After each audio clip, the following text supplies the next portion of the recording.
आज मॉर्निंग सुबह 7 बजे से सेशन था, बट कुछ नेटवर्क इशू की वजह से सेशन को थोड़ा सा डिले करना पड़ा।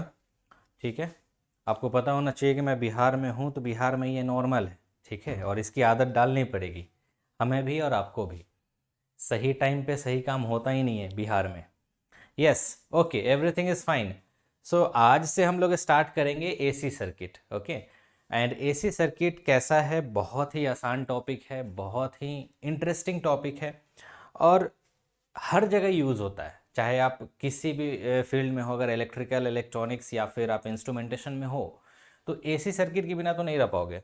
स्पेशली इंस्ट्रूमेंटेशन में भी देखो, तो अब हमारा ये 3 फेज सर्किट नहीं, लेकिन मशीन्स आ गया है जो कि पूरा फुल्ली एसी बेस्ड है। तो बिना एसी सर्किट का तो आपका मतलब कोई चांस ही नहीं बनता है। हमारा जनरेशन एसी में है, हमारा ट्रांसमिशन एसी डीसी दोनों में है, लेकिन डिस्ट्रीब्यूशन ऑब्वियसली एसी में है। 3 फेज भी बहुत इंपॉर्टेंट है, तो एसी के बिना रहना बहुत मुश्किल है हमारे लिए। तो आज से हम लोग देखेंगे एसी सर्किट। डीसी सर्किट आप लोग अच्छे से पढ़ लिए हो। आई थिंक 10 दिन डीसी सर्किट चला है। AC circuit hardly I will take 5 दिन लूँगा, ज़्यादा नहीं। 5 दिन में मैं टोटल कवर करने की कोशिश करूँगा। अराउंड 30 to 35 क्वेश्चंस मैंने क्रिएट किया है, जिससे आपके टोटल सिलेबस को कवर कर पाएंगे। सिलेबस में क्या क्या कवर करने वाला हो वो सब मैं पहले बताऊँगा आप। ओके, ठीक है, तो सब चीज़ सही है मेरे हिसाब से। I think we should proceed. और अभी तक किसी का बग्स वगैरह नहीं आ रहा है, तो हम आगे बढ़ सकते हैं। हमारा लाइव सेशन भी सही चल रहा है। ठीक है, तो ये सेशन मैं 9 बजे से स्टार्ट किया हूँ और देखते हैं कहाँ तक लेके जाते हैं। अच्छे से ज़्यादा मैं कवर कराने की कोशिश करूँगा और मेरे तरफ से ये रहेगा कि जल्दी से जल्दी भी कवर करा दो। मतलब कॉम्पैक्ट एक मॉड्यूल बनाना बहुत ज़रूरी है, क्योंकि पूरा डिटेल में मैं नहीं पढ़ा सकता। ये जी ऑप्टिमस कोर्स है, उसी हिसाब से हमें डिज़ाइन करना पड़ा है मॉड्यूल, और उसी हिसाब से मैं क्वेश्चंस भी डिज़ाइन किया हूँ कि आपको टोटल का टोटल मैं कवर करा पाऊँ। ठीक है, तो हम लोग अब स्टार्ट कर सकते हैं। वीडियो नहीं चल रहा है मेरा, सही में बफरिंग हो रहा है? बफरिंग नहीं हो रहा है, ठीक है sir, everything is fine right. तो चलो स्टार्ट करते हैं, है ना। अब इंट्रोडक्शन वगैरह देने की ज़रूरत है नहीं कि नेटवर्क थ्योरी कैसे कवर करना है, वो ऑलरेडी पंकज सर बता दिए हैं कि किस तरह से आपको कवर करना है, कैसे आगे प्रोसीड करना है, वो सारा चीज़ आपको मालूम है। बस हमें रिलेट करना है। मैक्सिमम जो बेसिक चीज़ें हैं आप ऑलरेडी डीसी सर्किट में पढ़ चुके हो, उसी को मैं एसी से रिलेट कर दूंगा कि डीसी में जिस तरह से आप ऑपरेशन करते थे, उसको किस तरह से आप अप्लाई कर सकते हो एसी सर्किट में, वो मेन है। ठीक है, कुछ नया कॉन्सेप्ट नहीं है, एक नया कॉन्सेप्ट आता है, वो कॉन्सेप्ट को हमें समझना जरूरी है। ये जो कॉन्सेप्ट है, इससे बहुत लोग को डर लगता है। ये जो टर्म है ना, जे, जिसको मैथमेटिक्स में आप आयोटा बोलते हो, आई से रिप्रेजेंट करते हो, और यहाँ पे हम लोग नेटवर्क में जे से रिप्रेजेंट करते हैं। इस चीज़ को अगर आप समझ गए हो तो एसी सर्किट एकदम आपके लिए बहुत आसान होने वाला है। और दूसरा जो कॉन्सेप्ट है, वो कॉन्सेप्ट है फेजर का। तो ये दोनों कॉन्सेप्ट मैं डिटेल में आपको पहले बताऊंगा और थोड़ा सा बेसिक लेके चलता हूँ। 1 घंटे का सेशन बेसिक रखूंगा। अगर किसी को पता है स्किप कर दो, ठीक है, कोई ज़रूरी नहीं है पूरा बेसिक पढ़ना। लेकिन हमारे पास ऐसे भी स्टूडेंट होंगे जो बेसिक, जिनका वीक होगा एसी सर्किट का, तो उनको थोड़ा सा बेसिक मैं बताऊंगा 1 घंटे में कि क्या होता है AC, difference between AC and DC, और डीसी को कैसे रिलेट करना है एसी के साथ। जैसे आप केसीएल लगाते हो, केवीएल लगाते हो, नोडल लगाते हो, मेस लगाते हो, क्या निकालने के लिए? ऑब्वियसली आप रिस्पॉन्स फाइंड करते हो, आइदर आप नोड वोल्टेज निकालोगे या करंट निकालोगे या फिर पावर निकालोगे, इसके अलावा कुछ भी नहीं निकालते हो। कोई भी ऐसा क्वेश्चन देखो जिसमें आप 3 ही चीज निकालते हो, either voltage, current and power. तो जो जियो ऑप्टिमस का मैं मॉड्यूल रेडी किया हूं ना, वो इस तरह से रेडी किया हूं कि हर एक क्वेश्चन में मैं ये चीज निकलवा दूंगा, voltage, current and power. DC में सिर्फ डीसी पावर होता है, जो P D C is equal to V into I आप लिखते हो। लेकिन एसी सर्किट में आपके पास 3 काइंड ऑफ पावर है, एक्चुअल में 4-5 भी कह सकते हो, लेकिन मेनली 3 है, एक्टिव पावर, रिएक्टिव पावर और एपरेंट पावर। एक कॉम्प्लेक्स पावर भी आता है, वो भी एक एपरेंट पावर का ही पार्ट है, वो भी मैं एक्सप्लेन कर दूंगा। तो मेरा जो मॉड्यूल होगा, वो पहले मैं बेसिक आपको थोड़ा सा आइडिया दूंगा एसी सर्किट को कैसे सॉल्व करना है, किस तरह से आप इसमें प्रोसीड कर सकते हो, कॉम्प्लेक्स नंबर को ऐड कैसे कर सकते हो।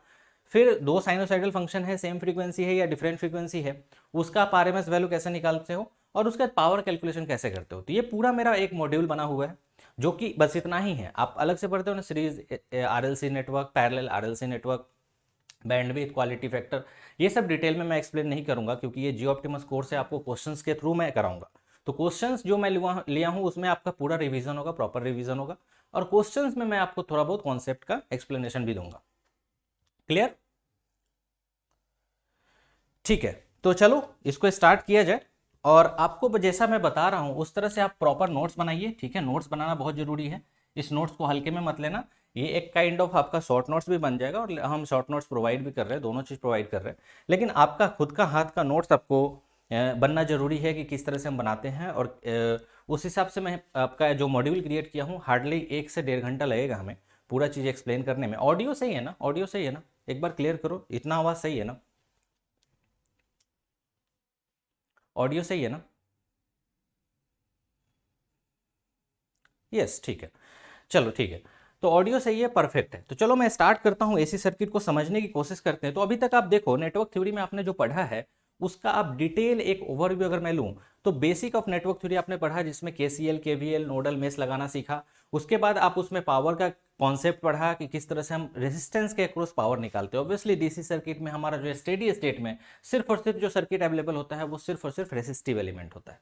तो रेजिस्टिव सर्किट दैट मीन्स कि रेजिस्टेंस के अक्रॉस आप पावर निकालते हो, वोल्टेज निकालते हो, करंट निकालते हो, इसके अलावा कुछ भी नहीं करते हो। यही आप करते आ रहे हो, आइदर आप नोडल के थ्रू कर लो या फिर मेश के थ्रू कर लो या फिर केसीएल केवीएल लगा के कर लो, आपकी चॉइस है। तो ये जो बेसिक स्ट्रक्चर है, बेसिक ऑफ नेटवर्क थ्योरी है, ये चेंज नहीं हो रहा। ये चाहे आप एसी हो या डीसी हो, ये चेंज नहीं होगा, ये सेम रहेगा। ऐसा नहीं होगा कि एसी में कुछ अलग लग रहा है, नहीं, केसीएल या केवीएल हमेशा हर जगह वैलिड है। एसी में प्रॉब्लम क्या है? एसी में प्रॉब्लम क्या है? प्रॉब्लम नहीं कह सकते, ये एक्चुअली इसका फीचर है कि आपका एसी जो हम लोग जनरेट कर रहे हैं वो कुछ साइनोसाइडल होता है। ध्यान से समझिएगा, बेसिक में ज्यादा टाइम नहीं लूंगा, उसके डायरेक्ट हम लोग क्वेश्चन पे स्विच करेंगे, ठीक है। ऐसा कुछ साइनोसाइडल होता है, मान लीजिए वीटी इज इक्वल टू, मैं लिखता हूं v t is equal to v m sine omega t, और इसका मैं ऐसा वेवफॉर्म बनाया ओमेगा टी एक्सिस पे, ठीक है, ओमेगा टी, जिसको हम लोग थीटा से भी रिप्रेजेंट कर सकते हैं अगर आप चाहो तो, है ना। तो इस जगह पे आपको पाई मिलता है, इस जगह पे 2 पाई मिलता है, ऐसा कुछ होता है, ठीक है। This is the maximum value. तो जब भी आप एसी सर्किट की बात करते हो तो आप साइनोसाइडल वेव को रेफरेंस लेते हो, ऐसा जरूरी नहीं है, कॉस को भी ले सकते हो, वो मैं बताऊंगा। लेकिन साइनोसाइडल फंक्शन में आप रिप्रेजेंट करते हो VM sign omega t plus कुछ अच्छा अल्फा भी हो सकता है, 30 डिग्री 45 डिग्री, फिर शिफ्ट कुछ हो सकता है, वो हम लोग सिग्नल में अच्छे से पढ़ते हैं कि शिफ्ट करने के बाद कैसा वेव फॉर्म दिखेगा। तो पॉइंट मेरा ये है कि जब आप डीसी पढ़े हो तो डीसी में मान लीजिए आपको 5 वोल्ट का कोई वोल्टेज सोर्स है जो कि आइडियल वोल्टेज सोर्स है, तो उसका कैसा होगा? ये 5 वोल्ट या वीडीसी आप मान लो।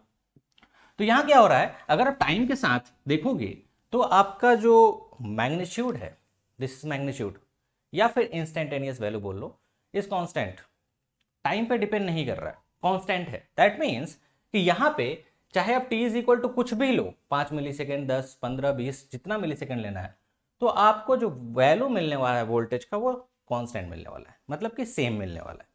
अब इससे एडवांटेज क्या हुआ? इससे एडवांटेज ये हुआ कि किसी भी सर्किट में आप कोई भी ऐसा एक नेटवर्क ले लो, बॉक्स वाला बहुत क्वेश्चन किए हो, अब तो एक्सपर्ट हो गए होगे, कोई भी नेटवर्क है, ठीक है, इसमें अगर आप वीडीसी लगाते हो और कहीं का करंट फाइंड करो, मान लो यहाँ का करो या नेटवर्क के अंदर कोई यहाँ पे अगर रेजिस्टेंस लगा हुआ है, इसके अक्रॉस अगर आप फाइंड करो, ठीक है, कहीं भी करंट फाइंड करो, वो भी आपको कांस्टेंट मिलेगा। ऐसा नहीं होगा कि टाइम डिपेंडेंट है। अगर वीडीसी 5 वोल्ट है और उस हिसाब से ये लीनियर सर्किट है, करंट यहाँ पे आपको मान लो 2 एम्पियर मिल रहा है, कुछ भी चेंज नहीं किया, वीडीसी 10 वोल्ट हुआ तो यहाँ 4 एम्पियर, वीडीसी 20 वोल्ट हुआ तो उसी तरह से मल्टीप्लाइड बाई 4, है ना। तो यहां पे क्या हो रहा है, यहां पे करंट और वोल्टेज ये सब आपको कांस्टेंट मिल रहा है, टाइम डिपेंडेंट नहीं है। ऐसा नहीं होगा कि टाइम के साथ इसकी वैल्यू चेंज हो, वो पॉसिबल नहीं है।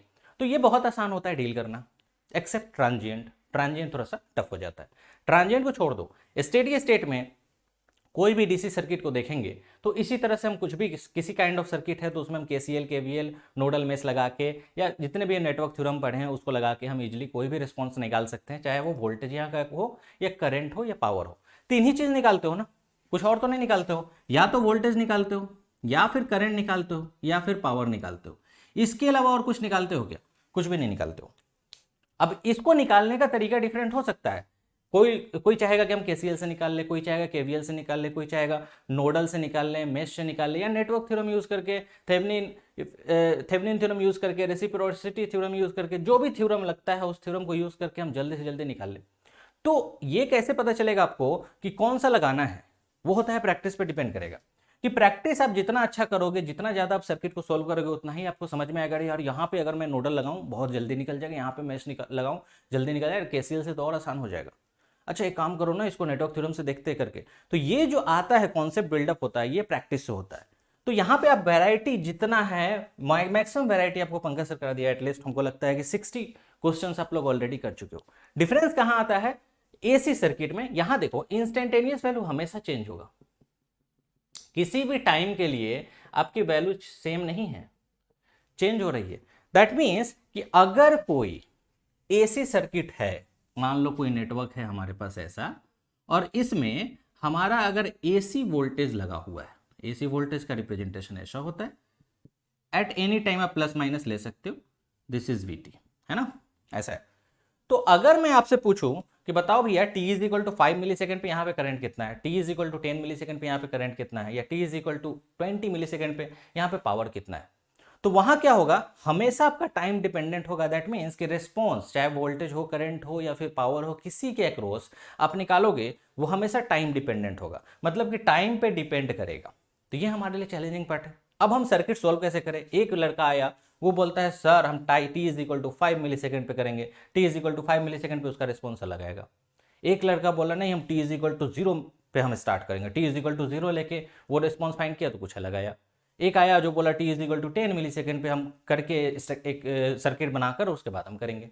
तो पॉइंट मेरा यही है कि ये जो v t is equal to v m sine omega t है, अगर मैं एक एग्जाम्पल लूँ, v t is equal to 50 sine 100 pi t plus 30, तो यहां क्या हो रहा है, यहां हमारे लिए चैलेंजिंग पार्ट हो गया कि अब हमको इस सर्किट को सोल्व करना है, कुछ नेटवर्क में रिस्पॉन्स फाइंड करना है, मान लो करंट यहां का फाइंड करना है IT, तो ये टाइम डिपेंडेंट है। अब मैं बोलूंगा कि IT फाइंड करो, तो IT फाइंड करने के लिए कुछ तो तरीका होना चाहिए। अब यहां तो डिफरेंट टाइम के लिए डिफरेंट वोल्टेज, डिफरेंट करंट, तो इसको प्रॉपर सॉल्यूशन, इसका सॉल्यूशन क्या है, इसका सॉल्यूशन हम लोगों ने निकाला कि हम क्या करेंगे, कन्वेंशन यूज करेंगे। और कन्वेंशन कैसा रहेगा, वो सबको फॉलो करना है, पूरा दुनिया में जो भी है, जो भी सर्किट सोल्व कर रहा है वो उसी कन्वेंशन से यूज करेगा, उसी को फॉलो करेगा। तो हम लोग क्या किए, हम लोग इस टाइम डिपेंडेंट को क्या किए, एक हम रिप्रेजेंट किए फेजर में।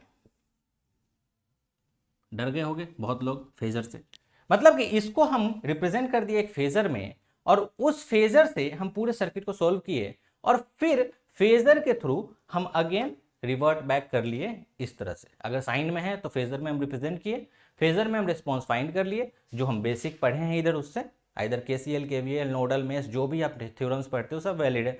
तो यहाँ से हम जो भी पढ़े हैं बेसिक, वो सब का यूज करके हम फेजर में पहले कन्वर्ट किए इसको, और उसके बाद रिस्पॉन्स फाइंड करके, और रिस्पॉन्स भी फेजर में आएगा ऑब्वियसली, रिस्पॉन्स जो फेजर में आया उसको फिर अगेन हम क्या कर दिए, इस फॉर्म में रिप्रेजेंट कर दिए।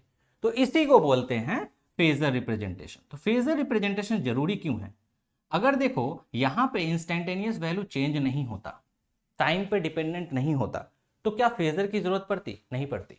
फेजर क्या रिप्रेजेंट करता है, फेजर आप बोलोगे फेज रिप्रेजेंट करता है, गलत, बिल्कुल गलत। बेसिक की अगर हम बात करें, फेजर सिर्फ और सिर्फ ये नहीं, इसको रिप्रेजेंट करता है, ये कितना से शिफ्ट हो रहा है वेवफॉर्म। अगर ये जीरो है, ये जीरो है, दैट मीन्स डायरेक्टली आप लिख सकते हो इसको मैक्सिमम वैल्यू या RMS वैल्यू में। तो इस चीज को, फेज को रिप्रेजेंट नहीं करता। फेज क्या होता है, टोटल, ये पूरा आपका फेज होता है, ठीक है। तो फेज को रिप्रेजेंट नहीं करता है। फेज को अगर रिप्रेजेंट करना होता तो 50 at an angle of 100 pi t plus 30 लिखते, ऐसा नहीं करते, है ना। हम लोग क्या करते, ये जो आपका फेज शिफ्ट हो रहा है वो कितने से हो रहा है उसमें हम रिप्रेजेंट करते हैं, और उसी को लेकर चलते हैं, रिस्पॉन्स फाइंड करते हैं। फाइनली कुछ फेज शिफ्ट के फॉर्म में हमारा रिस्पॉन्स आएगा, फिर हम उसको रिवर्ट इस साइन के या कॉस के, जिस फॉर्म में भी हमारा एक्साइटेशन होगा, जिस फॉर्म में हमारा वोल्टेज होगा, ये एक्साइटेशन जो भी लगाओ, उसी फॉर्म में हम उसको रिप्रेजेंट कर देते हैं। तो फेजर रिप्रेजेंटेशन आपको जरूरी है। इंट्रोडक्शन टू एसी सर्किट में इसका टाइम पीरियड कैसे निकालते हैं वो सब बेसिक चीज है, सिग्नल आप ऑलरेडी पढ़ रखे हो। 5 मिली सेकेंड पे कितना होगा थीटा, वो सब भी आप निकाल सकते हो। टाइम पीरियड अगर मान लो 50, फ्रीक्वेंसी आपका 50 हर्ट्ज है, दैट मीन्स 20 मिली सेकेंड। तो 20 मिली सेकेंड 5 आपका टाइम पीरियड हो गया, तो 5 मिली सेकेंड मतलब कितना टाइम पे, time t is equal to 5 millisecond पे कितना थीटा, तो वो सब आप निकाल सकते हो, वो सब बेसिक चीज है, तो उस पर हम डिस्कस नहीं कर रहे हैं। मेरा पॉइंट ये है कि अगर ये टाइम डिपेंडेंट नहीं होता तो फेजर में रिप्रेजेंट करने की जरूरत नहीं पड़ती। तो फेजर रिप्रेजेंटेशन इसीलिए हमें समझना जरूरी है कि किस तरह से हम फेजर को रिप्रेजेंट करते हैं, किस तरह से हम किसी भी एसी सर्किट के आइदर साइनोसाइडल एक्साइटेशन हो या कोसाइनोसाइडल एक्साइटेशन हो, सबको फेजर में हम किस तरह से रिप्रेजेंट करते हैं ये हमें पता होना चाहिए। ठीक है, तो फेजर रिप्रेजेंटेशन अगर आप सीख लिए तो उसके बाद आपको केसीएल केवीएल जैसे लगाना है सारा आप लगा सकते हो। बस एक ही चीज का आप ध्यान रखना कि जो आपका रिप्रेजेंटेशन होगा वो फेजर में होगा। जैसे कि डीसी सर्किट में अगर कहीं पे केसीएल लगाते हो तो 2 + 3 = 5 आता है, लेकिन एसी सर्किट में जरूरी नहीं है कि 2 + 3 = 5 ही है, कुछ और भी हो सकता है। तो वो फेजर रिप्रेजेंटेशन हमको पता होना चाहिए कि किस तरह से हम फेजर में रिप्रेजेंट कर सकते हैं। तो जो हमारा इंडियन स्टैंडर्ड है, हम लोग ब्रिटिश को फॉलो करते हैं ना, तो उस हिसाब से अगर आप फेजर रिप्रेजेंटेशन यहां पे हम दो ही एक्साइटेशन की बात करते हैं। First one is the Vt = Vm sin ωt + θ, और एक और हम क्या रिप्रेजेंट करते हैं, आइदर आपको जो मिलेगा Vt = Vm cos ωt + θ, ऐसा ही कुछ मिलेगा। इसको θ1 मान लो, इसको θ2 मान लो। मतलब कि जब आप सिग्नल पढ़ते हो तो वहां पे आपका बहुत सारा फंक्शन आता है, यूनिट स्टेप आता है, रैंप आता है, सिग्नम आता है, बहुत सारे फंक्शन आते हैं। लेकिन अगर एसी सर्किट स्पेशली नेटवर्क की अगर हम बात करें तो आइदर आपको जो एक्साइटेशन या रिस्पॉन्स मिलेगा वो आपको इसी फॉर्म में मिलेगा, या तो साइनोसाइडल या कोसाइनोसाइडल। तो इसको रिप्रेजेंट करने का जो तरीका है वो दो तरीका है। आपको मालूम है कि ये साइनोसाइडल एक्साइटेशन है, तो इसको आप आइदर मैक्सिमम में या फिर आरएमएस में रिप्रेजेंट कर सकते हो। अगर आप मैक्सिमम में रिप्रेजेंट करते हो तो Vm at an angle of, ये जो एंगल होता है दिस वन θ1। उसी तरह से अगर आप आरएमएस में रिप्रेजेंट करते हो तो Vm/√2 eight an angle of θ1। अब बोलोगे सर हम किस में रिप्रेजेंट करें, गेट क्या फॉलो करता है? गेट ऑब्वियसली जो फॉलो करता है वो ब्रिटिश स्टैंडर्ड फॉलो करता है, तो ये आपका गेट फॉलो करता है। मतलब कि कोई अगर फेजर फॉर्म में दिया हुआ है, always take that phasor in RMS value. तो कोई भी अगर फेजर आपको मिला हुआ है, कोई भी किसी तरह का, अगर आपको ऐसे लिखा हुआ है 20 at an angle of +30, always take this 20 as an RMS value. ध्यान रखिएगा, ध्यान रखिएगा, बहुत जरूरी है, क्योंकि हम लोग गेट एग्जाम की तैयारी कर रहे हैं, हम लोग कोई बाहर नहीं पढ़ रहे। अगर आप हार्वर्ड में जाके पढ़ते ना तो वहां पे आपको ऐसा कुछ फेजर मिलता। देखोगे अगर साडी की बुक पढ़ोगे तो वो लोग अमेरिकन स्टैंडर्ड फॉलो कर रहे हैं, तो वहां पे क्या हो रहा है, वो लोग जो फेजर को रिप्रेजेंट करते हैं वो इसमें। अब सवाल ये है कि अगर आप इसमें रिप्रेजेंट करके रिस्पॉन्स फाइंड करोगे तो क्या गलत आ जाएगा क्या? नहीं, बिल्कुल गलत नहीं आएगा। आप मैक्सिमम वैल्यू में रिप्रेजेंट कर सकते हो फेजर को एट एन एंगल ऑफ θ1 या फिर आरएमएस वैल्यू में। अगर आप मैक्सिमम वैल्यू में रिप्रेजेंट करते हो तो आपको पता है ना कि आप ये मैक्सिमम लिए हो, जब आपको पता है ये मैक्सिमम लिए हो तो जो भी फाइंड करोगे वो मैक्सिमम में आएगा, चाहे वो वोल्टेज, चाहे वो करंट या फिर पावर, सब आपका मैक्सिमम वैल्यू देगा।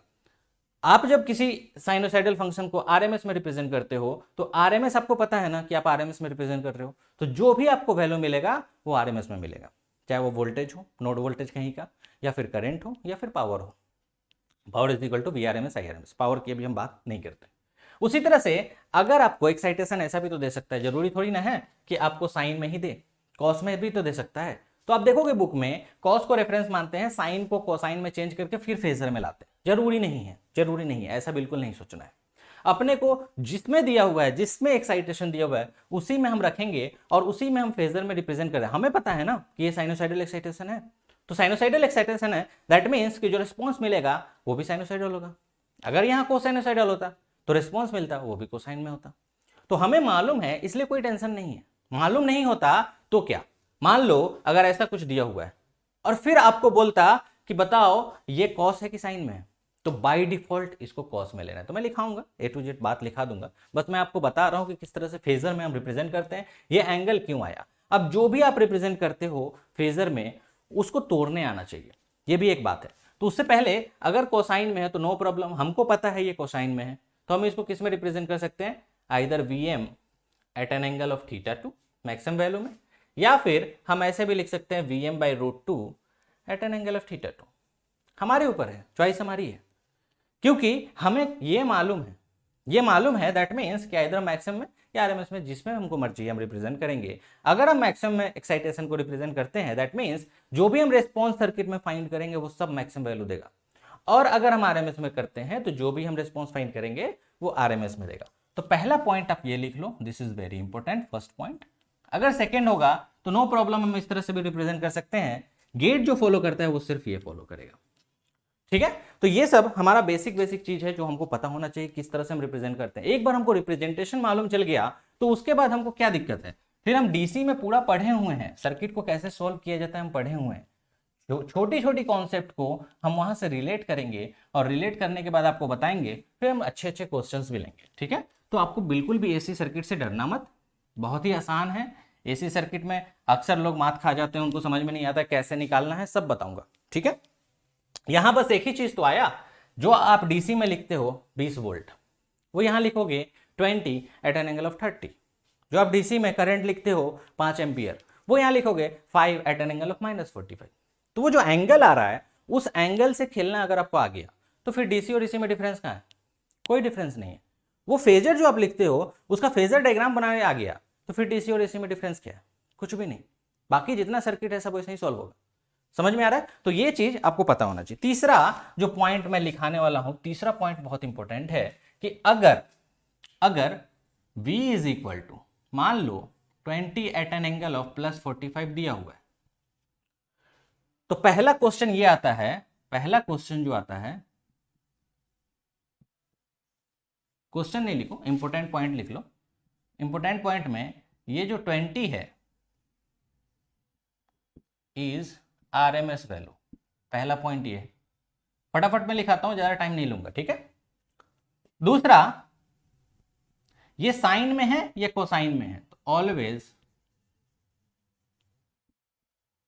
इन कोसाइन। दैट मीन्स कि VT को हम कैसे लिख सकते हैं, 20√2 cos ओमेगा टी +45। अब देखो, मैं सवाल पूछा, क्वेश्चन मेरा ये है कि अगर कुछ रिप्रेजेंट है ऐसा रिप्रेजेंट है तो इससे आप क्या समझते हो? अगर कोई साइनोसाइडल रिप्रेजेंटेशन है तो नो प्रॉब्लम, हम एक्सएम भी ले लिए, आरएमएस भी ले लिए। अगर हमारा कोसाइनोसाइडल रिप्रेजेंटेशन नो प्रॉब्लम, हम एक्सएम भी ले लिए, आरएमएस भी ले लिए, जिसमें भी हमको फेजर में रिप्रेजेंट करना है। लेकिन अगर ऐसा कुछ दिया हुआ है 20 एट एन एंगल 40, आपको नहीं मालूम ये साइनोसाइडल है कि कोसाइनोसाइडल है, आप नहीं बता सकते हो, तो उस केस में बाय डिफॉल्ट इसको कोसाइन फंक्शन लेना है, फर्स्ट थिंग। और जो भी फेजर में दिया हुआ है उसको आप आरएमएस वैल्यू लेना। छोटी छोटी पॉइंट है, बहुत जरूरी है। बार बार फेसबुक ग्रुप में बार बार हम लोग से पूछा जाता है कि ये जो सर 20 आरएमएस या मैक्सिमम है, बहुत सारे इंस्टीट्यूट के मटेरियल में भी देखोगे तो इसको मैक्सिमम लेके वो बनाए हुए हैं, जो कि गेट स्टैंडर्ड के हिसाब से वो रॉन्ग हो जाता है, क्योंकि मैक्सिमम आरएमएस में √2 का फैक्टर आता है, और √2 का फैक्टर मतलब कि बहुत ज्यादा आंसर में वेरिएशन, तो गलत भी हो सकता है। इसलिए मैं बोला कि ये चीज बहुत ही आपको क्लियर होना जरूरी है। ये जो 20 वोल्ट है ये आरएमएस वैल्यू है, फर्स्ट थिंग। सेकेंड थिंग, ये जो आप अगर इसको कोसाइन में आपको रिप्रेजेंट करना है कि साइनोसाइडल या एक्साइटेशन है, तो always take this in cosine form. और 20 चूंकि आपको मालूम है आरएमएस वैल्यू है, तो कोई भी कोसाइन फंक्शन को हम Vm cos omega t plus alpha लिख सकते हैं। तो Vm निकालने के लिए आरएमएस मल्टीप्लाइड बाय √2, तो 20√2 cos ओमेगा टी प्लस 45। तो ये चीज आपको पता होना चाहिए, बहुत इंपॉर्टेंट है, ठीक है। अब नेक्स्ट जो हम बात करेंगे कि किस तरह से इसका फेजर में हम रिप्रेजेंट कर सकते हैं। फेजर रिप्रेजेंटेशन कैसा है? अगर कोई दिया हुआ है, आपको पता चल गया कि किस तरह से हम लिख सकते हैं साइनोसाइडल फंक्शन को, कोसाइनोसाइडल फंक्शन को, या फिर ऐसा अगर दिया हुआ है तो उसका मतलब क्या है, एक्चुअल मतलब क्या है। जैसे डीसी होता तो सीधे 20 होता, तो नो प्रॉब्लम, 20 वोल्ट, ठीक है, आपका डीसी वैल्यू है। तो DC value is equal to RMS value only. बताऊंगा मैं, जैसे मैं अब आपका क्वेश्चन जब लूंगा तो आपको मैं बताऊंगा कि कैसे डीसी क्या होता है। देखो ना, डीसी यही तो है। इसका आरएमएस वैल्यू बताओ ना, इसका आरएमएस वैल्यू बताओ। मान लो टाइम पीरियड टी है और ये फॉर ऑल टाइम ऐसा कुछ वैल्यू दे रहा है, आरएमएस वैल्यू बताओ ना। आरएमएस वैल्यू किसी भी रेक्टेंगुलर पल्स है ना, इनफाइनाइट तक का, तो बताओ इसका आरएमएस वैल्यू। तो root mean square this wave form, इसका वेव फॉर्म को स्क्वायर करो, वीडीसी का स्क्वायर, उसका एवरेज लो, तो एवरेज लोगे तो वीडीसी का स्क्वायर मल्टीप्लाइड बाई कितना टाइम के लिए, तो भैया टोटल टाइम के लिए, तो multiplied by T upon time period T cancel हो जाएगा, वीडीसी का स्क्वायर आ गया। टेक अंडर रूट, तो अंडर रूट ऑफ वीडीसी का square will give you VDC. That means कि डीसी में आपका आरएमएस वैल्यू ही एवरेज वैल्यू हो जाता है, इसलिए आप कंफ्यूज नहीं होते हो। लेकिन यहाँ पे एसी में आपका एवरेज वैल्यू अलग आता है, आरएमएस वैल्यू अलग आता है, इसलिए हम लोग आरएमएस वैल्यू लेते हैं। सेकेंड थिंग, आरएमएस का सिग्निफिकेंस क्या है? तो देखो, अगर डीसी है, मैं बताया भी हूं ये सब चीज, मतलब बेसिक में डिस्कस होता है, फिर भी मैं थोड़ा बहुत आपको क्लियर कर देता हूं कि मान लीजिए कोई एक डीसी सर्किट है जो 5 वोल्ट आपको दे रहा है, यहां पे 1 ओम का रेजिस्टर लगा हुआ है, पूछूंगा पावर बताओ, with in a fraction of second बोल दोगे 25 वोल्ट, ठीक है। अब यही 1 ओम रेजिस्टर को हम लोग एक एसी वोल्टेज सोर्स में दिए जिसमें पावर आपका 1 ओम है और ये 25 volt power they, that means ये जो वोल्टेज है ये आपका कितना होगा 5 volt, this is the RMS. समझे? तो आरएमएस का मतलब क्या है, विच ऑफर सेम पावर। जो डीसी में आपका पावर मिल रहा है उसी के इक्विवेलेंट एसी में भी पावर दे उस वैल्यू ऑफ वोल्टेज के लिए, वो आरएमएस वैल्यू हो जाता है। तो बेसिक चीज है, ये सब आप पढ़ते भी हो, SADQ पढ़ लो या आप कोई भी नेटवर्क का बुक पढ़ लोगे, आपको आरएमएस का डेफिनेशन वगैरह इजीली मिल जाएगा। तो देखो फेजर रिप्रेजेंटेशन में आपको ये जो फेजर डायग्राम हमने बनाया इसको रिप्रेजेंट करने आना चाहिए कि 28 को कैसे रिप्रेजेंट करते हैं। अब देखो अक्सर आप देखोगे बुक में तो आपको जो रेफरेंस लेते हैं वो इधर लेते हैं, ऐसा कुछ, ये 45 जो होगा वो किसी रेफरेंस से ही तो होगा, रेफरेंस मतलब कुछ 0 डिग्री। ऑब्वियसली एक्स एक्सिस में हम पॉजिटिव एक्स एक्सिस को 0 मानते हैं, इसलिए जरूरी नहीं है कि हम रेफरेंस ऐसे ले, हम रेफरेंस ऐसे भी ले सकते हैं, ऐसे भी ले सकते हैं। पूरे 360 में, चूंकि टाइम पीरियड इसका 360 होता है ना साइनोसाइडल फंक्शन का, इसलिए 360 में आप कहीं भी रेफरेंस ले सकते हो, आपकी चॉइस है, जरूरी नहीं है कि हम इधर ही ले। लेकिन जो प्रैक्टिस करते हैं उसमें रेफरेंस हम 0 ऐसा लेते हैं पॉजिटिव एक्स एक्सिस में। अब देखो यहां पे हमारा v इज इक्वल टू मान लो 20 एट एन एंगल ऑफ +45 है, तो ये +45 किससे है? ऑब्वियसली एक ही फंक्शन है ना, एक ही फेजर है ना, ऐसा तो नहीं है कि 2 फेजर है, 3 फेजर है, 4 फेजर है, एक ही फेजर है, एक ही फेजर है। दैट मीन्स ये 45 डिग्री आपका प्लस में जा रहा है, कहां से? रेफरेंस। अब प्लस का मतलब क्या होता है ये भी पता होना चाहिए। प्लस अगर आपका थीटा पॉजिटिव है, लिख लीजिए, इफ थीटा अगर आपका पॉजिटिव है that means you have to rotate anti clockwise. Basic चीज है, ज्यादा कुछ है नहीं, from reference, you have to rotate anti clockwise from reference. अब रेफरेंस आपने ऐसा माना है, यहां से आपको रोटेट करना है एंटी क्लॉकवाइज, कितना? बाई थीटा, जो भी थीटा है। तो यहां से आप रोटेट करते हो एंटी क्लॉकवाइज इधर होता है कितना? 45 डिग्री। तो ये लो ऐसे में लिया, यहां से 45 डिग्री रोटेट किया, ये कुछ फेजर मिला, इसी को हम लोग बोल दिए फेजर डायग्राम कंप्लीट हो गया। उसी तरह से मान लो 30 एट एन एंगल ऑफ -45 होता, मतलब अगर आपका v is equal to 30 at an angle of -45 होता, तो पहले तो मुझे ये समझ में आ रहा है कि ये 30 जो है आरएमएस वैल्यू है। सेकेंड ये समझ में आ रहा है कि इसको अगर हम रिप्रेजेंट करेंगे तो ये हमारा कोसाइन में होगा 30√2 cos ओमेगा t -45। तीसरा फेजर रिप्रेजेंटेशन अगर हम करेंगे तो फेजर रिप्रेजेंटेशन में हम रेफरेंस मान लो ये ले लिए, दिस इज द रेफरेंस, क्योंकि एक ही है। जब एक ही फंक्शन, एक ही आपका फेजर है तो रेफरेंस आपको मानना पड़ेगा 0 डिग्री इधर है। अब यहां देखो, यहां थीटा कैसा है? थीटा आपका नेगेटिव है, तो थीटा जब पॉजिटिव था तो rotate anti clockwise from reference by theta. अगर थीटा नेगेटिव है तो रोटेट किधर? बेसिक बच्चा भी बता देगा, कुछ नया चीज थोड़ी ना है ये सब।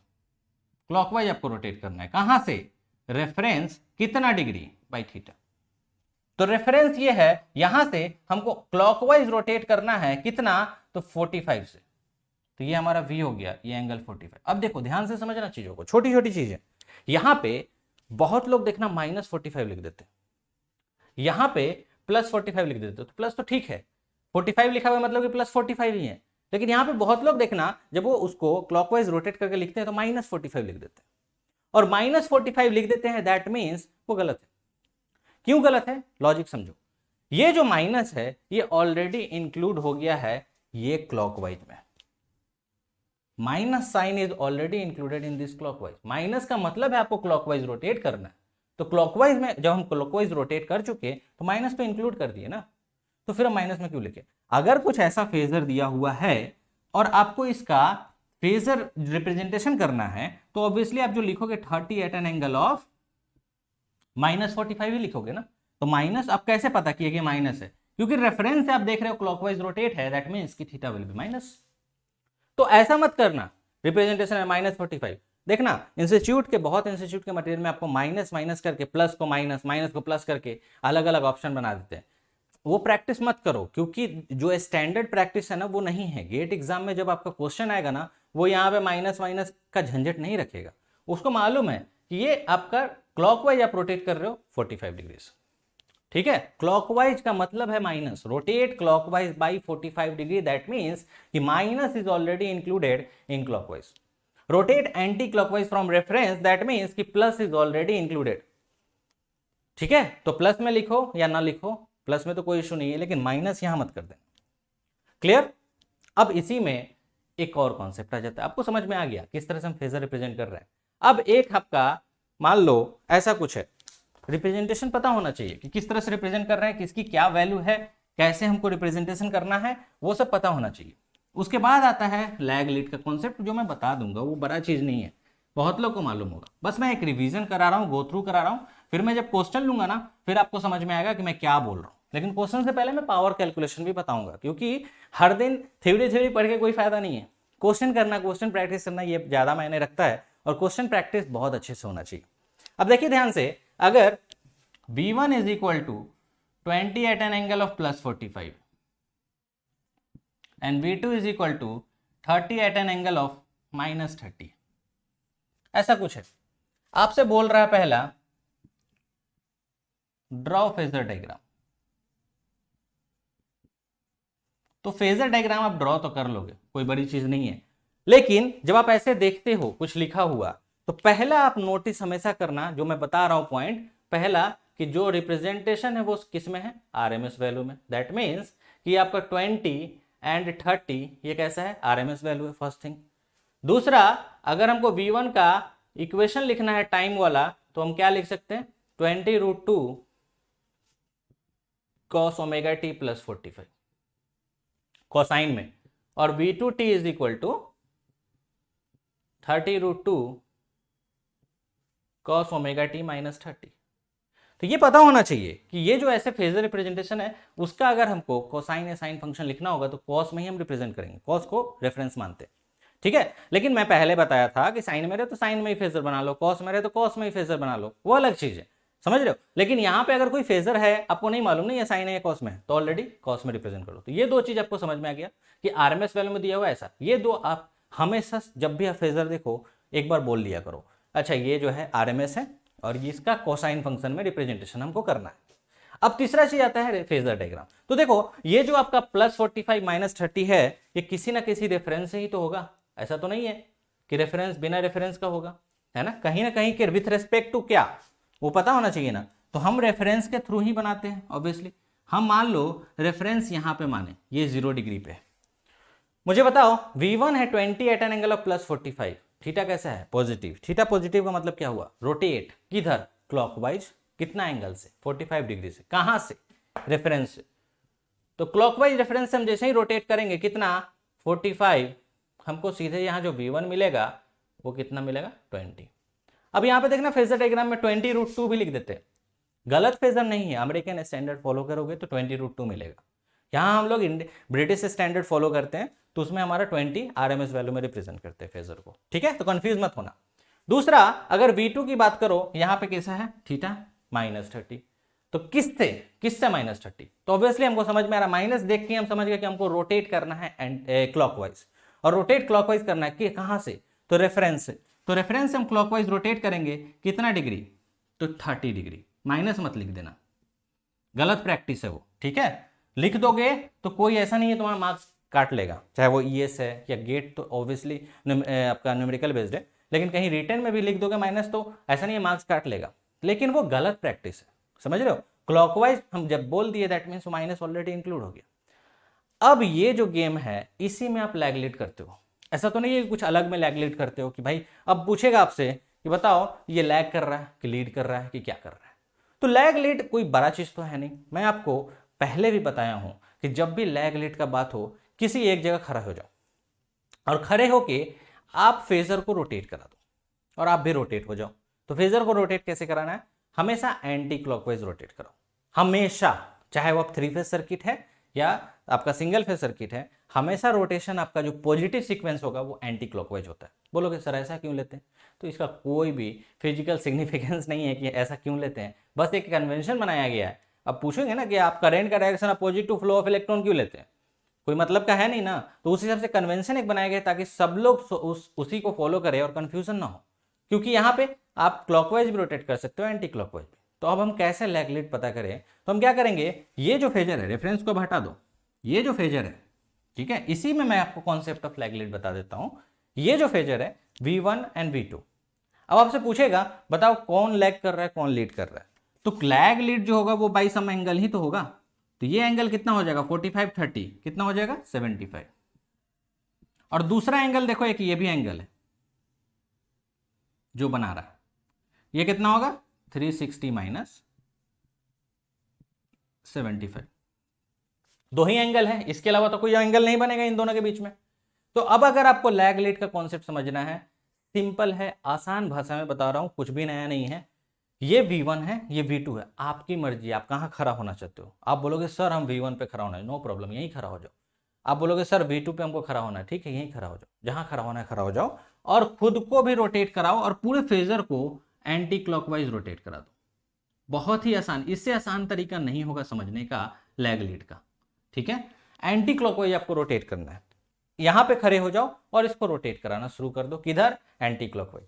जब यहां खड़े होकर आप जब रोटेट कराओगे तो आप V2 हो, ठीक है, आप VT हो क्योंकि आप V2 पे खड़े हो।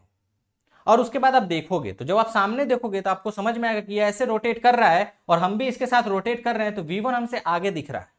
तो V1 कितना आगे दिख रहा है 75 डिग्री से, तो आप सीधे लिख दोगे V1 आगे दिख रहा है, दैट मीन आगे का मतलब क्या होता है, लीड किससे, V2 से, कितना 75।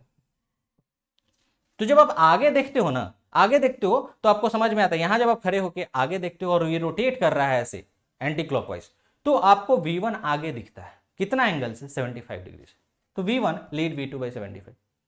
समझ में आया। उसी तरह से जब आप पीछे देखोगे तो आपको दिखेगा कि V1 मेरे से पीछे है कितना डिग्री से, इतना डिग्री से।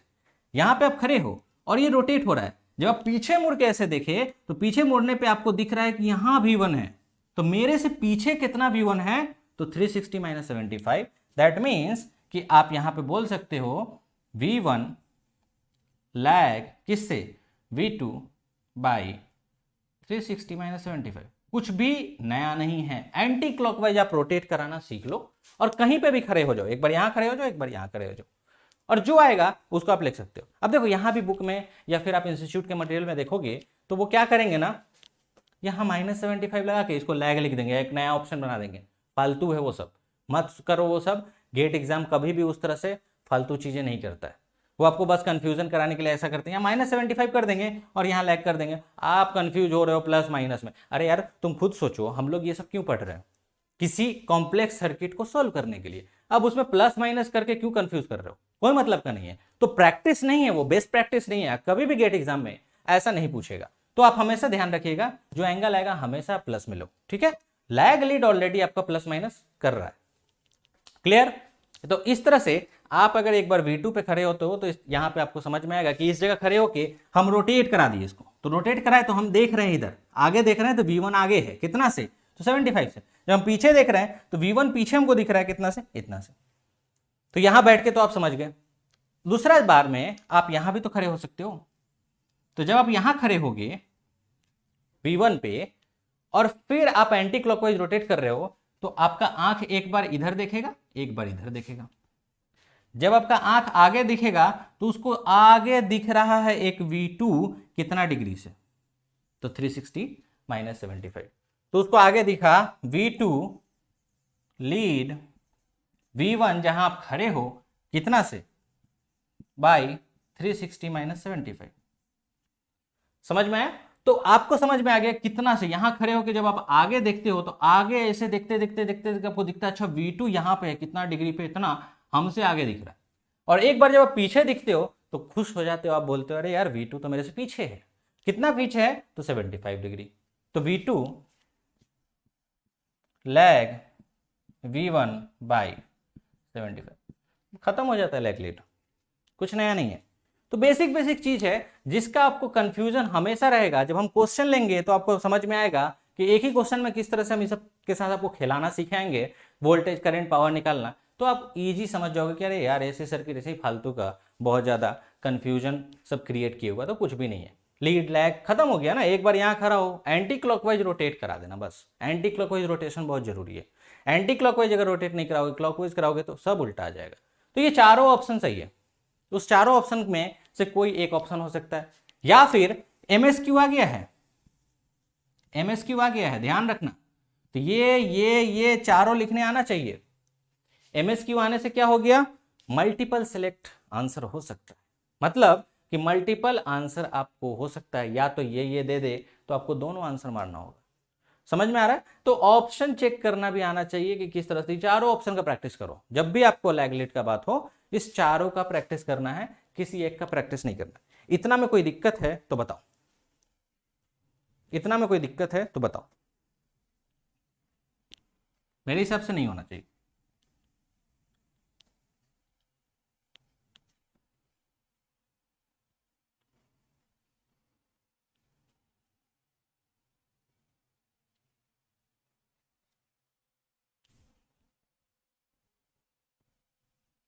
इतना में कोई दिक्कत है तो बताओ। Clear, everything is clear. ठीक है, ठीक है, ठीक है। तो चलो हम लोग सीख लिए, मतलब साइन वेव को, कोसाइन वेव को किस तरह से प्ले करते हैं सब सीख लिया। अभी हम फ्रीक्वेंसी की बात नहीं कर रहे हैं, फ्रीक्वेंसी को अभी रहने दो, साइड में रखो, ठीक है। धीरे धीरे हम लोग आएंगे, same frequency, different frequency, RMS value सब पता चल जाएगा, टेंशन ना लो अभी।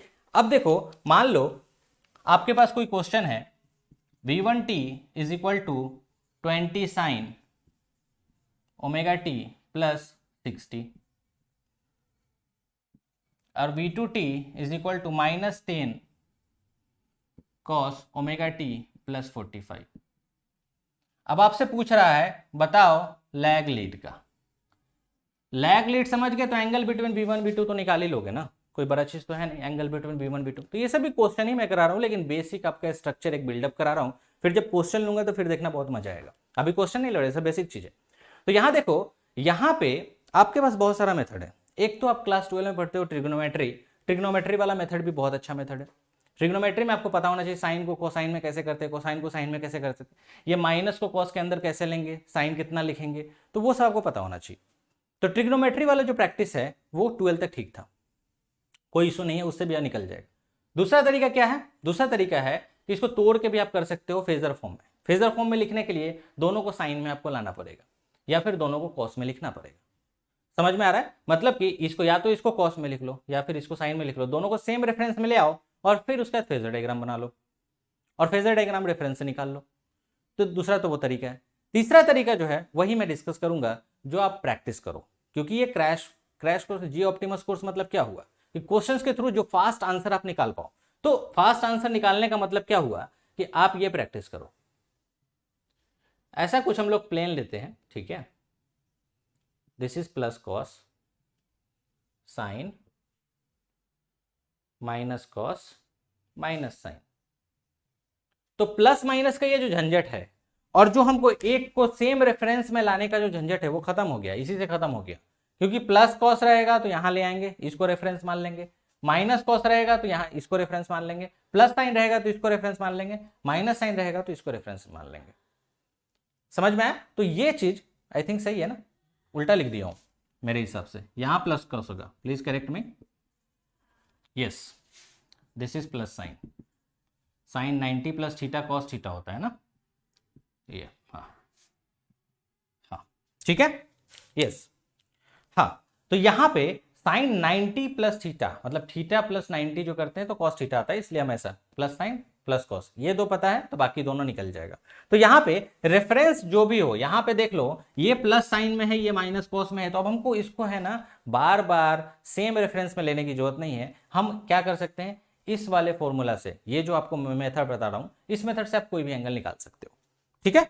अदरवाइज अगर आपको मैं बोलता फेजर रिप्रेजेंट करने के लिए, तो आप क्या करते हैं, इसको लिखते हैं 20/√2, ऑब्वियसली फेजर डायग्राम में आप आरएमएस लेते हैं और eight an angle of +60।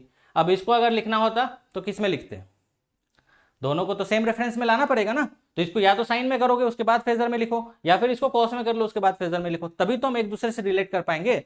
Relate करना या फेज डिफरेंस निकालना वो तब पॉसिबल है जब हम सेम रेफरेंस में रखें, इधर साइन में रखें या कोसाइन में रखें। एक ऐसा नहीं हो सकता एक साइन में दूसरा कोसाइन में और फेजर में आप रिप्रेजेंट कर लिए, हाँ, लेकिन जब इंडिविजुअल है मतलब कि सिर्फ साइनोसाइडल है या फिर कोसाइन है तो फिर आप उस तरह से ही रिप्रेजेंट कर दो, कोई इशू नहीं है। लेकिन दो है तो आपको सेम रेफरेंस में लाना जरूरी है। तो कहीं ना कहीं आपके लिए टाइम टेकिंग है, टाइम किलिंग है ना। तो आपको लगेगा कि 2 मिनट ज्यादा उसमें चला गया, तो वो हमको प्रैक्टिस नहीं करना है, हम सिर्फ ये प्रैक्टिस करेंगे। तो यहां देखो इस चीज को समझो, ये तो हो गया मैक्सिमम वैल्यू, प्लस साइन है मतलब प्लस साइन को हमको क्या मानना है, रेफरेंस मानना है, इसको हम रेफरेंस मान लिए। अब रेफरेंस से बताओ थीटा कितना जा रहा है, पॉजिटिव है, कितना 60 डिग्री। तो जब भी थीटा पॉजिटिव होता है तो आपको मैं बताया कि जब भी थीटा पॉजिटिव है रोटेट करो, कहां, एंटी क्लॉकवाइज, कहां से, रेफरेंस से, कितना डिग्री, 60 डिग्री। तो ये हमारा रेफरेंस है, यहां से हम रोटेट करेंगे एंटी क्लॉकवाइज मतलब इधर कितना डिग्री, 60 डिग्री। ये हमारा मिल गया V1।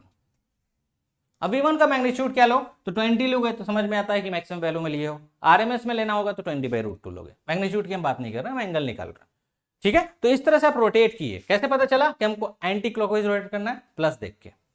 अब यहां देखो -10 cos ωt + 45, तो पहले तो हमको दिख रहा है माइनस कॉस वाला कौन सा है, ये, इसको हम ले लिए रेफरेंस, रेफरेंस लिए और यहां रेफरेंस में हमको कितना पॉजिटिव मूव करना है, 45 से, कितना, तो पॉजिटिव है, ऑब्वियसली पॉजिटिव है, तो रोटेट एंटी क्लॉकवाइज इधर कितना डिग्री से, 45 डिग्री से। अब आपसे पूछेगा angle between V1 and V2 बताओ, आप इजिली बोल दोगे ये 60 डिग्री है, 45 डिग्री, 105 डिग्री। अब लैग लीड का अगर पूछे, नो प्रॉब्लम, कहीं भी ले लो ना V1, ये V1 ले लो, ये V2 ले लो, तुमको मालूम है ना, जरूरी थोड़ी ना कि वैसा ही हम नीचे ऐसे लेंगे, जरूरी नहीं है, हम तो रोटेट कराना है ना इसको एंटी क्लॉकवाइज, तो कहीं भी ले लो, 90 ये है, 105 दिखना चाहिए, दिस इज V2 और ये 105। अब बताओ ना लैग लीड, कोई दिक्कत नहीं है, हम इजिली बता सकते हैं। देखो एक बार V2 पे खड़ा हो गए, एंटी क्लॉकवाइज इसको रोटेट करा ही रहे हो, तो जब ये रोटेट कर रहा है तुम भी रोटेट कर रहे हो एंटी क्लॉकवाइज, तो तुमको दिखेगा V1 आगे है मेरे से कितना, 105 डिग्री।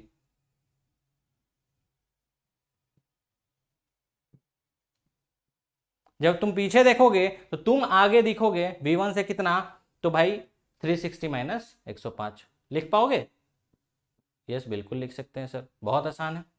तो जब पीछे देखते हो तो आपको V1 लैग दिखता है, मतलब V1 पीछे दिखता है आपको कितना से, 360।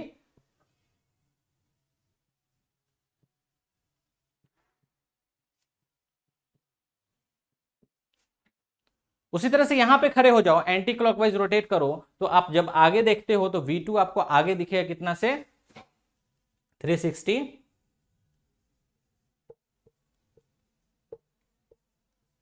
- 105। उसी तरह से जब आप पीछे देखते हो यहां पे खड़ा होके, कहां खड़ा है भाई, हाँ यहां पे जब आप पीछे देखते हो तो आपको V2 दिखेगा कि पीछे है कितना से, 105 डिग्री से, तो V2 लैग V1 भाई 105। तो चारों ऑप्शन लिखने आना चाहिए, बार बार बोल रहा हूं क्योंकि MSQ आ गया है, MSQ में आपका मल्टीपल सेलेक्ट क्वेश्चन हो सकता है, तो उसमें हो सकता है ये और ये दे दे, तो आपको पता होना चाहिए चारों कैसे लिखते हैं। तो लैग लीड का कॉन्सेप्ट कुछ हेवी कॉन्सेप्ट नहीं है, बहुत ही आसान कॉन्सेप्ट है, हमको बस साइन और कॉस को इस तरीके से रिप्रेजेंट करने आना चाहिए कि कौन सा लैग कर रहा है, लीड कर रहा है, बस यही प्रैक्टिस करो। प्रैक्टिस करने का बहुत तरीका है, लेकिन बस यही प्रैक्टिस करो, यही मैं बताना चाह रहा हूं, ठीक है। तो फेजर रिप्रेजेंटेशन हम सीख लिए, फेजर को रिप्रेजेंट करके 2 डिफरेंट फेजर के बीच का एंगल निकालना सीख लिए, कौन किससे आगे है, लैग कर रहा है, लीड कर रहा है, वो भी हम सीख लिए। बस इतना ही तो है। उसके बाद आप KCL KVL सीखते हो। तो KCL KVL से पहले यहां देखो आप क्या कर रहे हो, फेजर में रिप्रेजेंट करते हो किसी भी साइन और कोसाइन को, दैट मींस कि वो फेजर है। फेजर कैसा होता है, उसके पास कुछ मैग्नीट्यूड है और उसका कुछ एंगल है। तो फेजर को हमको सोल्व करने आना चाहिए, 2 फेजर का सम, 2 फेजर का सबट्रैक्ट करना, 2 फेजर का मल्टीप्लीकेशन, 2 फेजर का डिवीजन, ये हमको पता होना चाहिए। दूसरी चीज, अगर कोई वैल्यू दिया हुआ है 20 sin ωt + 20 cos ωt, उसका RMS वैल्यू निकालने आना चाहिए। अगर कोई ऐसा दिया हुआ है 20 sin ωt + 20 cos 2ωt या sin 2ωt, फ्रीक्वेंसी डिफरेंट है तो उसका RMS वैल्यू निकालना चाहिए। तो ये दोनों चीज भी आना चाहिए, क्योंकि ये सब भी पूछ लेता है। आपका एक्साइटेशन समझो, अगर एक्साइटेशन 20 साइन 100 पाई टी है और प्लस 30 कॉस 200 पाई टी है, मतलब फ्रीक्वेंसी डिफरेंट है, तो उस केस में जो रेफरेंस आपका रेस्पॉन्स भी निकलेगा वो भी आपका दो फ्रीक्वेंसी वाला होगा, एक 100 पाई वाला, एक 200 पाई वाला। तो उसका आरएमएस वैल्यू कैसे निकालेंगे ये भी पता होना चाहिए। तो सबसे पहले हम लोग जो फेजर रिप्रेजेंटेशन सीखे, उसका फेजर को अब हम ऑपरेशन करना सीख लें कि कैसे हम लोग ऑपरेट करते हैं, addition, subtraction, multiplication and division. तो एडिशन ऑफ टू फेजर, ठीक है। तो मान लीजिए V1t आपको दिया हुआ है 20 एट एन एंगल ऑफ +30 और V2 जो दिया हुआ है फेजर में 30 एट एन एंगल ऑफ +45। आपको निकालना है V1 प्लस V2, आपको निकालना है V1 माइनस V2, आपको निकालना है V1 मल्टीप्लाइड बाई V2 और आपको निकालना है V1 डिवाइडेड बाई V2। ये भी हमको पता होना चाहिए, क्योंकि देखो अगर आप KCL कहीं लगाते हो, आप फेजर फॉर्म में लिख रहे हो तो आपको फेजर तो कुछ ऐसा ही मिलेगा, और फेजर ऐसा ही मिलेगा तो उसका एडिशन करने आना चाहिए। KCL क्या है, नोड पे जब KCL लगाते हो तो प्लस में आएगा, नहीं तो माइनस में आएगा। तो ये दोनों चीज आना चाहिए। फिर आप अगर नोडल लगाते हो या फिर मेश लगाते हो तो उसमें आपको डिवीजन भी मिलेगा। नोडल में क्या लिखते हैं, V1 माइनस V2 अपन कुछ। तो जब आपको डिवीजन मिलेगा, मल्टीप्लीकेशन मिलेगा, तो उस केस में आपको ये दोनों भी आना चाहिए। तो ये पता होना चाहिए किस तरह से हम रिप्रेजेंट करते हैं। तो देखो यहां पे आपको सबसे पहले क्या ध्यान रखना है, 20 at an angle of +30, 30 at an angle of 45, ये जैसे ही देखते हो आप आंख बंद करके बोलते हो कि सर ये तो आरएमएस वैल्यू है। दूसरा आप क्या बोलते हो, ये जो है +30 ये फेज शिफ्ट कर रहा है। तीसरा आप क्या समझते हो, ये समझते हो कि ये सब आपका कोसाइन फंक्शन है। दिया तो नहीं ना है कि साइन में है कि कोसाइन में, नहीं मालूम, तो बाय डिफॉल्ट ये कैसा है, कोसाइन में। तो अगर मैं आपको बार बार बोल रहा हूं कि अगर मैं इसका V1t लिखूं तो आप डायरेक्टली लिख सकते हो 20√2 cos ओमेगा t +30। उसी तरह से मैं बोलूंगा कि V2 का एक्सप्रेशन बताओ तो आप लिख सकते हो 30√2 cos ओमेगा t +45। साइन में क्यों नहीं लिए, मालूम है हमको। फेजर में रिप्रेजेंट अगर किया हुआ है और आपको मालूम नहीं है कि whether it is represented in sine और cos, always take that value in cosine form, ठीक है। तो ये सब बेसिक चीज आपको पहले से ही समझ में आना चाहिए कि ये कैसा है, क्योंकि हो सकता है एक्सप्रेशन में आपको करंट का जो ऑप्शन हो, करंट का ऑप्शन हो वो 2 एट एन एंगल ऑफ 30 ना देके आपको 2√2 cos ओमेगा t +30 दे। तो वहां पे आपको पता होना चाहिए, अच्छा ये जो हम रिस्पॉन्स निकाले ये कॉस में, क्योंकि फेजर में रिप्रेजेंट है ना, इसलिए कॉस में डिफॉल्ट। अगर कोई साइन में दे दिया रहता, कोसाइन में दिया रहता, फिर उससे आप फेजर बनाते तो ऑब्वियसली वो साइन में आता। ये ध्यान रखिएगा, ठीक है। तो यहां ध्यान दो, ये जो है इस दोनों को अब ऐड करना है। तो 20 at an angle of +30 plus 30 at an angle of +45 DC circuit होता तो ये एंगल होता नहीं। डीसी सर्किट और एसी सर्किट में क्या डिफरेंस है, ये एंगल नहीं होता, यहां पे एंगल आ गया। तो जैसा ही एंगल आया अब डायरेक्टली आप ऐड नहीं कर सकते। ये एंगल नहीं होता तो नो प्रॉब्लम, 20 + 30 सीधे आप बोलते सर 50 इज द आंसर। लेकिन यहां पे ऐसा नहीं बोल सकते, इसलिए नहीं बोल सकते क्योंकि ये एंगल पे है, और एंगल का मतलब क्या हुआ, एंगल का मतलब ये होता है। अब देखो हर एक टाइम के लिए अलग अलग वैल्यू देगा, इसलिए हम डायरेक्ट ऐड नहीं कर सकते कि 50 एट एन एंगल ऑफ कुछ, नहीं ऐसा नहीं लिख सकते। तो हमको ये पता होना चाहिए कि इसको सोल्व कैसे करते हैं। तो एक तो कैलकुलेटर है हमारे पास, साइंटिफिक कैलसी, उससे सोल्व कर लो, लेकिन गेट एग्जाम में साइंटिफिक कैलसी नहीं है तो उससे हमको सोल्व करना नहीं, हमको नॉर्मल मेथड से आना चाहिए। तो हमको पोलर से लेकर रेक्टेंगुलर, ये पोलर फॉर्म होता है, पोलर टू रेक्टेंगुलर हो गया, या रेक्टेंगुलर से पोलर हमको कन्वर्ट करने आना चाहिए। ये पोलर फॉर्म है जो आप मैथमेटिक्स में पढ़ते हो। तो पोलर से हम रेक्टेंगुलर बनाना सीख लें, और रेक्टेंगुलर से पोलर में कैसे कन्वर्ट करते हैं। तो कोई भी लिख लो इस चीज को, कोई भी a at an angle of theta है तो इसको हम लोग रेक्टेंगुलर में लिख सकते हैं a cos theta plus j, आ गया j, ब्लडी j आ गया। यही ब्लडी j है जो रिस्पॉन्सिबल है पूरे डीसी और एसी में डिफरेंस क्रिएट करने के लिए, j a sin थीटा। तो आप पोलर को रेक्टेंगुलर में लिखना सीख लो, क्योंकि रियल पार्ट के साथ ऐड होता है, इमेजिनरी पार्ट के साथ ऐड या सब्ट्रैक्ट होता है। ऐसा नहीं हो सकता रियल पार्ट इमेजिनरी पार्ट के साथ आप ऐड करके कुछ निकाल लो, नहीं निकाल पाओगे क्योंकि वो कॉम्प्लेक्स नंबर हो गया है ना, और कॉम्प्लेक्स नंबर का निकालने का तरीका है रेक्टेंगुलर टू पोलर। तो हमेशा रियल को रियल से ऐड करना है, इमेजिनरी को इमेजिनरी से ऐड करना है या सब्ट्रैक्ट करना है। जब आप मल्टीप्लाई करते हो तो वहां पे कुछ भी करो, रियल को इमेजिनरी से कर दो, इमेजिनरी को रियल से कर दो, या फिर रियल को रियल से कर दो, इमेजिनरी को इमेजिनरी से कर दो, कोई प्रॉब्लम नहीं है। लेकिन कॉम्प्लेक्स नंबर को अगर आपको सॉल्व करना है तो रियल को रियल से ऐड करो, इमेजिनरी को इमेजिनरी, तभी जाकर रिड्यूस कर पाओगे, है ना। तो ये आपका एक तरीका हो गया। दूसरा, अगर कोई आपका फॉर्म है a plus j b, a plus j b, ये कैसा फॉर्म है? Rectangular form. इसका अगर आपको पोलर फॉर्म लिखना है तो पोलर फॉर्म इसका होता है under root of A square plus B square at an angle of tan inverse b by A. ठीक है, tan inverse b by A ये होता है। अब बोलोगे सर जरूरी है यही हो? ऐसा जरूरी नहीं है। ये जो एंगल है ये ऑलवेज मेजर्ड फ्रॉम, लिख लो, बहुत इंपॉर्टेंट है, कंट्रोल सिस्टम में भी आपका काम आएगा। Always measured from positive x axis, ये कंट्रोल सिस्टम में भी आपका काम आता है। Always measured from positive x axis, ध्यान रखिएगा, हर जगह tan इनवर्स b बाई ए मत लगा देना, गलत हो जाएगा। समझ में आ रहा है? तो ये एंगल निकालने भी आपको आना चाहिए। कैसे निकालते हैं? मैग्नीट्यूड तो नो प्रॉब्लम, निकाल लेंगे, एंगल निकालने आना चाहिए। Always measure from positive x axis, हम लोग खेलेंगे इसके साथ, टेंशन ना लो। तो उस हिसाब से अगर मैं v1 प्लस v2 पूछूं, अगर मैं v1 प्लस v2 पूछूं और आपके पास कैल्सी नहीं है तो ठीक है, 20 cos 30 प्लस j 20 sin 30, इस फॉर्मूला से कर सकते हैं। प्लस इसको कीजिए तो ये रेक्टेंगुलर में 30 cos 45 प्लस j 30 sin 45। अब मैं बोला कि आप रियल को रियल से ऐड करो और इमेजिनरी को इमेजिनरी, तभी तो रिड्यूस कर पाओगे। इसको इसके साथ ऐड करके क्या कर लोगे? रिड्यूस नहीं कर सकते। तो इसको इसके साथ ऐड कर दो और इसको इसके साथ ऐड कर दो, तो आपको देखो यहां पे 20 cos 30 प्लस 30 cos 45, ये आपका रियल पार्ट हो गया, plus j 20 sin 30 plus 30 sin 45, ये आपका इमेजिनरी पार्ट हो गया। तो इसका कुछ वैल्यू आप निकाल सकते हैं, ये इजिली आपका कैलसी से निकल जाएगा जो गेट कैलकुलेटर है, और इसका भी गेट कैलकुलेटर से इजिली आप निकाल सकते हो। एडिशन, मल्टीप्लिकेशन, साइनोसाइडल फंक्शन है, इजिली निकाल लोगे। तो ये आपका देखो कुछ ऐसा आ गया ना, पी क्यू लिख देंगे तो पावर से कंफ्यूज हो जाओगे, सी प्लस जे डी के फॉर्म में आया ना, सी प्लस जे, सी की वैल्यू इतनी होगी, जे की वैल्यू। अब इसको अगेन आपको रेक्टेंगुलर से पोलर इस फॉर्मूला से कर लीजिए और उसका फाइनल आंसर आपका वो हो जाएगा। And that will not be equal to 50 at an angle of कुछ, वो हो ही नहीं सकता। आप करके इसका आंसर निकाल सकते हो। तो पोलर से रेक्टेंगुलर, रेक्टेंगुलर से पोलर खेलने आना चाहिए।